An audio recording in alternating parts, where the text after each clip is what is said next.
Yo, pull up a chair, let the real talk begin.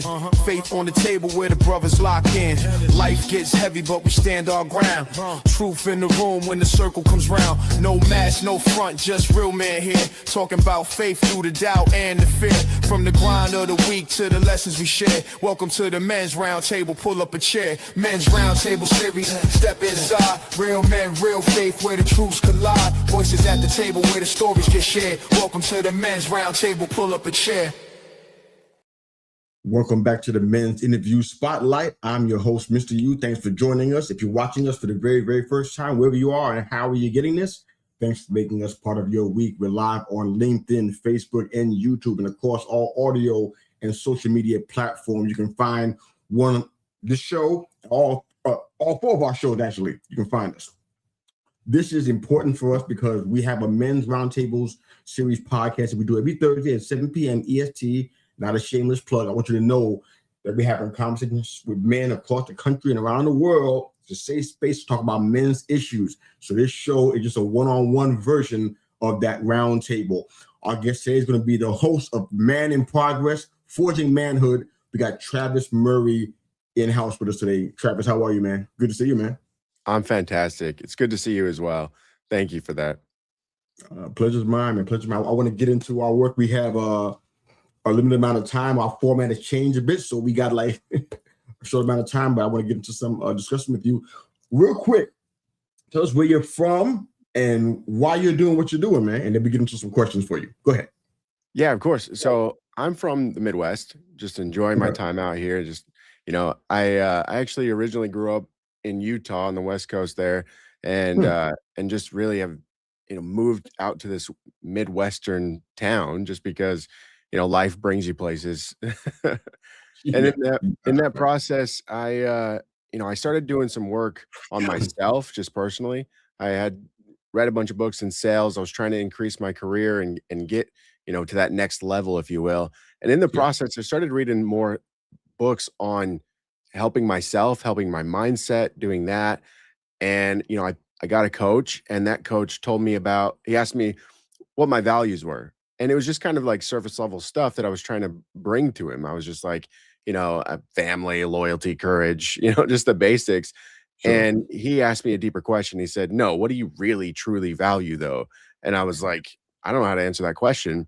So I went and did the research, and I put in the time, I put in the effort. I spent hours, weeks, months just looking at values, how they actually line up, how they work within the brain, and how they push people into the directions they're supposed to go. And in the process, I learned a lot about myself, and I thought that message could actually be delivered to people and they could use it the same way. I mean, I've changed my life around quite a bit. I started a new business, which is, podcasting and that. A few of my listeners wanted me to coach them. So I started a coaching business, and things are just looking up for me. And it's all around the work I did with my values. I've lost, almost 20 pounds in weight. I'm just going, I guess, if you will. That's awesome, man. Congrats, man. Thank you. That's good stuff. I love hearing everything you said about, your new clients through the work with your podcast and your weight loss journey. I mean, all that stuff is wonderful, man. I love all of that stuff. You got a deep story, man. A lot has gone on with you in regards to, you mentioned stuff about custody struggles and not being close to your children. Some I can relate to. I got 3 daughters that I hardly ever see, if at all. So I totally get that part. But in this season, maybe you can agree with this, the rebuilding yourself part is really important, because when they do return, and they likely will, what are they going to come back to? What are they going to see? The old person that they were happy to get away from, or they were kind of what they remembered, or the new person who's not just evolving but growing himself. So I love your struggle, man. I love your approach to the struggle, man. Yeah, really thank you. I appreciate that. Yeah, it took me some time to rebuild after that, like moving away from my family like that, with my now wife and her kids has been, kind of a blessing in itself, because I've been able to spend that time, and my kids have gotten to know what they've missed from me in that sense. And, it was a struggle. I battled addiction for the first early years of my 20s, and, getting across that hump into this now, fatherly figure, if you will, and being that person for the people around me has been a blessing that I don't think I could have asked for or deserved. Definitely. When you now, I love the name of your podcast. I want to kind of bring that out to the front. You talk about forging manhood. I know that you and I share the understanding that a man is not finished. I think most men know that, but I think the struggle is that a lot of men we talk to in a round table, or we talk to in spotlight like this, is that they don't know how to continue to finish. They don't know how to be forged. They just do the stuff that they've been doing and thinking, you know what? Hey, I'm a good person. This is enough. So forging manhood, what's that mean to you, Travis? Yeah, so, I came up with the title just because in my own life, I have said the words, "I'm not enough. I'm too broken. I'm late to start this. I'm behind every other man in my age area." I've thought that myself. And so when I really thought about it and started doing the values work, like, there's so much knowledge in the world today that I don't have it. I wasn't taught it. Y- Most men don't have it. And so they are in this era where they believe that they are not enough. And that's the Mhm. biggest key driver there. Men's suicide rates are through the roof. Men who go to counseling, that number is so small, it's ridiculous. And in that sense, I thought about it and I'm like, to be a man is to constantly be learning stuff that you can pass on to other people, the people in your community, or if you're a father, your children, or if you're planning to be a father, in that sense as well. So you're always learning. So you're always being forged, because we are not, a computer. We are not AI. We are being built. We are being built in our minds. We are being built in our bodies, and we are constantly taking that heat from the world around us. And we can either turn that into something that's brittle and, weak, or we can turn that something into strong, usable tools for society to reflect, if you will. Yeah. One of the things that I think a lot of conversations that we have with men, it seems to kind of go back into the same consistent rabbit hole, if you will, about, not just living reactively, but making a daily choice, having a daily discipline. But I'm a firm believer of, and like that's aligned with the values that we say we have. Tell us, if you can, what does living with honor look like for you in everyday life? Because a lot of men, they think, I'm the breadwinner. I was one of those. I have to be honest about that. I brought the bread home. I brought home the bacon, so to speak. And I feel like, as it pertains to my responsibilities, I did the most important one. Everything else is optional. It's negotiable. I did that part, so I'm good. What does living with honor look like in everyday life, in your opinion, in practice? Yeah, living with honor every day is not just about going and getting the bread and bringing it home. That's part of your daily duties, if you will, but it's not the whole scenario. If you woke up, went to work, came home and went to sleep, sure, it would seem like that was all that you do. But if you Hmm. have a family, a wife, kids, you wake up a father and a husband, you go to work to earn money for the family so that they can live a more comfortable life that you're trying to set up for them. You come home and you're a father and a husband, all the way up through the night. Even like, I lightly sleep just to make sure that, I'm the security system for my home. You know what I mean? And so I'm Absolutely. constantly living in that way. And so what that means for me is always checking yourself, right? Check yourself at the door before you walk in. Turn off work mode and go into Oh yeah. father husband mode, and go inside the house and live by your values. When your kids want to hang out, put your phone down. You don't need it. Hang out with your kids. That bond you build with your children is going to be more meaningful than any of the 37 TikTok videos you scroll in that hour. No question. I love it. I love it, man. I also loved the contribution that your wife brings to this conversation. And I think men that are watching and listening, which is primarily all our entire audience, what is your what was kind of the agreement that you and your wife had to kind of build a foundation that you talk so much about, and why does that matter so much for you? Yeah, so we had this conversation, like, we're in the process of trying to figure out how to actually get this thing up and going, but we've had this conversation, and one, I've always had this, if you will, message from a higher power, and that message is to start with the children. You build children up. You build them in the way that they're supposed to be built with the things that they love doing. And so my wife asked me, what's my ultimate goal? And I told her. And that goal is to build a school that allows children to be raised through a process of taking what they love and then teaching them the other things. So if you're, Mm. artistic and you love the arts, whether it be graphic design or if you like painting and drawing and that sort of thing, we teach children about, computers through art. We teach children about history through art. And we take that because it's something that they love and they're always going to, strive to find and do what they love. That's just what children do. So if they like math and science, okay, then we teach them art, history, and all that stuff through the process of math and science. And when we build these children up through the things that they love doing, instead of trying to put them on a conveyor belt and send them through a machine where we say, okay, this person's a slow learner, this person's a fast learner. And that's just not the way our society should work. And so I told my wife this, and I gave her in great detail what I want to do. And she was like, I think that co-aligns with something I want to do. And I was like, well, what is that? And she told me how she wants to help the families who are struggling, families who, one, have lost their children due to situations like alcohol or drug abuse or things like that, or just abuse in the home, if you will. And, the children obviously need to be in different placement and whatnot. So we'll find families that can watch the children in that interim, that temporary state, like a foster situation, if you will. Okay, okay. And we work on the parents and we work on the children and then we bring them back together. That's what we want to do. We don't we know that the parents and children of the same biological situation, or if you've adopted that situation as well, they belong with those parents.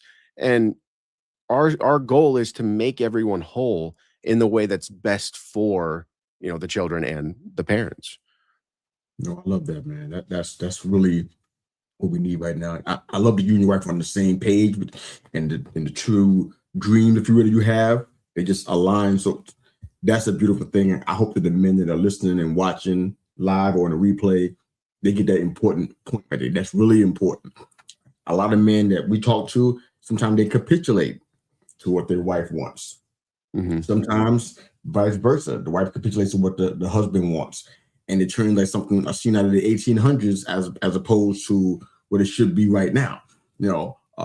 Agreement and alignment. So I love hearing this. You talked a lot about fatherhood and stepfatherhood changing the way you see yourself as a man. Boy, can I wax poetic on that one. We got 3 grown daughters now, 6 grandchildren, and 3 great grandchildren. We haven't seen any of the great grandchildren yet. But that stepfatherhood and that fatherhood thing was a real struggle for me because that word step, I found it so offensive. I felt like it was me, almost like a backup baseball, a backup first baseman or something. I'm like, no, I can hit. Yeah. I don't, I don't need to be somebody's back. I'm a starter on somebody's team. So me and wife came to agreement that, you know what, I'm the starter on this team. I'm not a backup. I'm not a replacement for somebody who was better and just couldn't finish the course. I was a starter. And once we agreed on that, game changing impact in our household. I was a starter and nobody can take my spot. So tell me how fatherhood or stepfatherhood or both changed the way you see yourself as a man. Yeah, so, it was difficult as a weekend dad. You live 5 days a week and you're like, okay, I'm a single parent, or in that sense, I'm a bachelor. I can go do whatever I want. And then on the weekends, you get these kids and you're like, okay, now I've got to step up and be a parent, and you have to switch modes and do all that stuff. But when you actually live in the home, like when I became a stepfather, constantly there with the children, you know, in that sense, we read books, we saw, you know, the posts, and we followed people who told us how to parent these kids. And there was advice out there that is like, as a step parent, don't involve yourself in the parenting of the step kids. And it's like, that was it started to, when we did that, we tried it, and it started to pull this rift between my wife and I, and what the kids were allowed to get away with, and the rules and boundaries that I set in place for myself and people around me. And it just started to create this gap. And we were like, okay, we need to bring that back together. Well, how do we do that? Well, one, the kids have their father, and that's okay. As long as he's being good, as long as he's holding to his values and teaching them the right things, he will always be there. But then there's also a father in the home, a father figure in the home, and he needs to act like a father. All right. So he teaches, he molds, he guides in the same direction. And all of the people involved, all the parents involved need to understand that, you know, this is our rules, this is what we set, and this is what we agree on. And we live by those things, you know, to a degree in separate households. And, you know, that changed me because as that person who was a bachelor and a parent, a weekend parent to a full-time parent, I had to understand that the things that I do as a man, regardless of what I believe they're going to do, they reflect onto the children, and the children mirror that. They are learning how to work in society. They are learning how to talk to other people in society based on the people that they are around. You know, you've heard the old adage, birds of a feather flock together. Yeah. If you are friends with three druggies, you're the fourth, right? And that's just that's kind of how it works. So you need to upgrade your friends in order to be better. If you find people who are real estate investors, three real estate investors, and you join them in your friend group, you'll become the fourth real estate investor. You know, that's just kind of how it works. You start to learn with the people around you. So if you think that you are not an impression on your children just because you're a step parent, you're wrong. You are a huge impression on those children, and you need to live your life values aligned in order to teach them the things that they need to learn to operate in society as a whole. Thank you for sharing that, brother. I wanted to ask you a really quick question.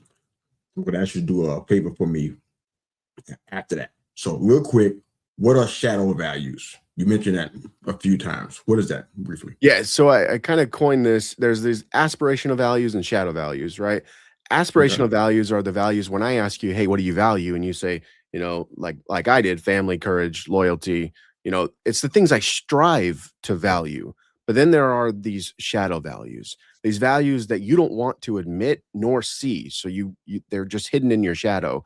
It's the things when you get off of work, the first thing that you want to do to spend your time, right? If you're a person who likes Mhm. to ride his motorcycle, and you get on your hog and you take off, right? Well, you value your alone time more than you value your family in that sense. If you want to sit on the couch and watch TV, and when your son walks in and says, "Hey dad, let me show you this thing," and you're like, "Hold on, not right now. I'm in the middle of something." You know, you're valuing your comfort over your family bond. So those are your shadow values. And when you realize what they are and how you can address them, you can start pushing yourself toward your aspirational values. And so shadow values are those things we don't want to admit we have, but we do. Like I valued comfort and food over a lot of the other duties I should have had as a parent, and I gained a bunch of weight. I mean, I'll be honest, I at one point in my life I got up to 320 pounds, and my wheezing, I started having asthma stuff. It was horrible. And you know, I've been in the process of trying to lose that weight, you know, and I'm down to 283 this morning, and I'm you know, I'm kicking weight Oh, brother. in the ass and saying, "Get out of here." You know what I mean? So proud of you, brother. That's good stuff, man. First off, thanks for being here, Travis. It was enlightening to say the least, man. I love to have a conversation with people like you who see manhood and fatherhood the way that you do, man. So I'm excited about the prospect of staying connected. I already subscribed to your YouTube channel, man. So I'm number 66. Happy to be a part of what you're doing in the journey, man. You and your wife, man. I help however I can. Before we get out of here, I love you to do me a favor. Speak to the males in our audience today, the husbands, fathers, brothers, and sons. Whatever's on your heart, man, share that and let folks know where they can find you and your work. Then we'll close the show out. Go ahead. Yeah, absolutely. All right, for those listening, like, like I've said in this live, you're not behind, you're not broken, right? You're being forged constantly. You have to put in the work. That's just how it works. That's how blacksmiths did it back in the day. They hammered the tools, they hammered the heat. That's up to you to make that decision and then live life in that way. Get help. Don't think that getting help is a weakness. You have friends, mentors, counselors, coaches, therapists. There are so many ways out there for you to get the help that you may want or need. Do it. I battled addiction. I came out of it. You can too. I battled fatherhood in a way that I didn't know I was going to, and I'm coming out on top of that as well. I know that you can too. So take the time, use the resources available to you. I'm a resource. I have a lot of free content. Mr. You have an amazing platform. Check him out, do that stuff. If you want to find me, you can find me on YouTube at Travis Murray / Man in Progress, or you can find my podcast, Man in Progress, Forging Manhood, on Apple, Spotify, and YouTube, or most other platforms as well. Very much for doing this, and you got an incredible journey, man. And just know that I know a time's going to come, because I've already seen it. A time's going to come where you're going to probably feel like, you know what? I'm solo out here. I don't feel like I'm here. I want to be a part of what you're doing. I want you to be a part of what I'm doing. So we're going to talk off air, but I have an idea. I want to run your way. But thanks again for being a part of this conversation, man, and for giving us some of your time, man. I know it's valuable. So I appreciate you, brother. Thank you so much for having me. It's been a pleasure to be on. You're an amazing host and a great podcaster. Thank you for your time, man, and thanks for the compliment. I appreciate it, man. So for you guys that are watching and listening, thanks for making us part of your week. That's Travis Murray. He's the host of the Forged Manhood podcast and a whole bunch of other things that he's doing, man. So definitely follow him wherever he is. You can find out information in the show notes. This is the Men's Interview Spotlight. That's Travis Murray. Mr. You. Have a great day. Men's Roundtable Series, step inside. Real men, real faith, where the truths collide. Voices at the table where the stories get shared. Welcome to the Men's Roundtable, pull up a chair.